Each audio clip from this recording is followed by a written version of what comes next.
नमस्कार दोस्तों, स्वागत है आपका मेरे एक नए वीडियो में। मैं आज पीवीआर की तरफ जा रहा हूं जो कि दिल्ली साकेत में है।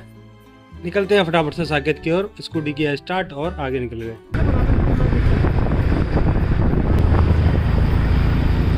पहुंचकर फटाफट से हमने स्कूटी लगाई है पार्किंग के अंदर।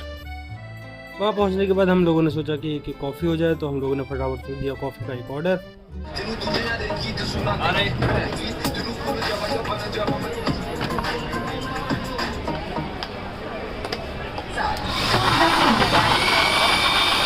कॉफ़ी वाले भैया ने बिल्कुल टाइम नहीं लगाया, फटाफट से हमारी कॉफ़ी रेडी कर दी।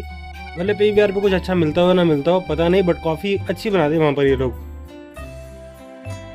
मैं जब भी पीवीआर जाता हूँ तो मेरी वाइफ जरूर जाती है साथ में, उसे भी कॉफ़ी पीना बहुत ज़्यादा पसंद है। तो इस ब्लॉग को फटाफट से करते हैं एंड बताओ आप लोगों को ये ब्लॉग कैसा लगा। अगर आप लोगों को पसंद आए तो लाइक शेयर एंड सब्सक्राइब जरूर करें मेरे चैनल को। फिर मिलते हैं आप लोगों से एक नए वीडियो में, तब तक के लिए जय श्री राम।